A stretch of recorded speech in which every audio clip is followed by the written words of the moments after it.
జాంబవంతుని గుహ. జమ్మూలో జాంబవంతుని గుహకు రావడం జరిగింది.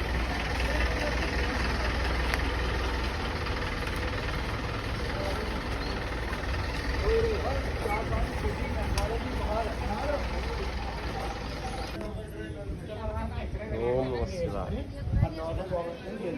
జాంబవంతుని గుహ జమ్మూలో జాంబవంతుని గుహకు రావడం జరిగింది. ఇక్కడ ఉన్నటువంటి మందిరం, ఏమైందండి ఇక్కడ ఒక మందిరం ఉందండి, అక్కడ చూసిరండి.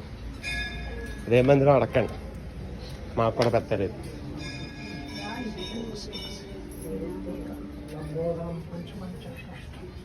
గణపతి బప్ప మౌర్య. గణపతి సింధూరంలో ఉంటే ఆంజనేయ స్వామి అనుకుంటున్నారు అందరూ. సింధూరంలో ఉంటే అందరూ ఆంజనేయ స్వామి అనుకుంటున్నారు.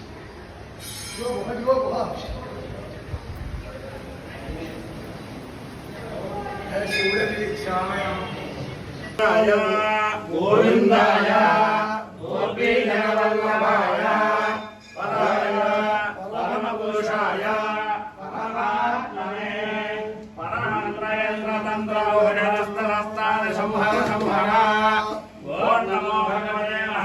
युग में नहीं, मैं कृष्ण भगवान के अवतार में आऊंगा, आपकी इच्छा मैं पूर्ण करूंगा। भगवान शिव की तपस्या करो। जामंद के स्थान ढूंढते आ रहे थे, जिसको जम्मू तवी कहते हैं।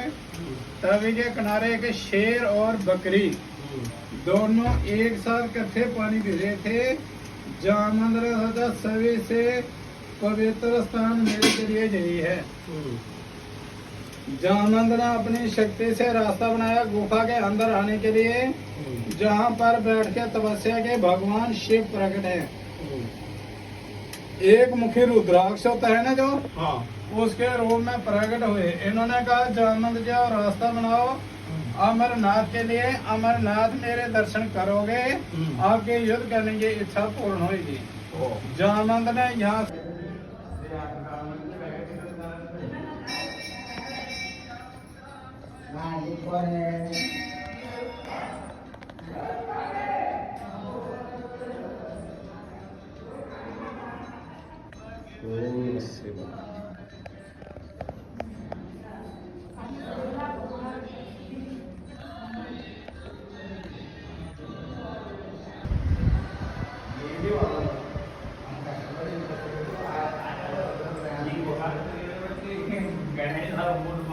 జాంబవంతుని గుహ. జాంబవంతుడు శ్రీకృష్ణుడితో యుద్ధం చేసినటువంటి గుహ. జాంబవంతుని సహితంగా శమంతకమణి కూడా పొందినటువంటి ప్రదేశం ఇది. గుహలోకి వెళ్ళి స్వామివారిని దర్శనం చేసుకోవడం జరిగింది శ్రీకృష్ణ స్వామి.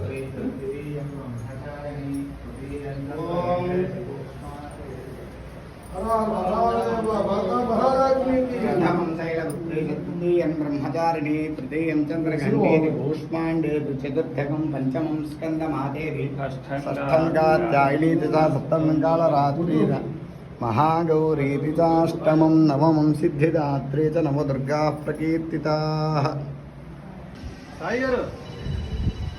बैकग्राउंड सेंटर बैकग्राउंड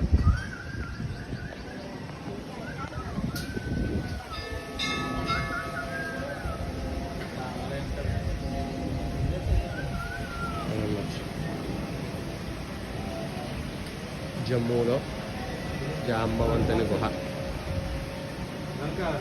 శ్రీకృష్ణుడు జాంబవంతుని హతమనర్చి జాంబవతిని వివాహం చేసుకున్నటువంటి ప్రదేశం, అదేవిధంగా శమంతకమణి కూడా పొందినటువంటి ప్రదేశం జమ్మూ ప్రదేశం, జాంబవంతుని గుహ దగ్గర.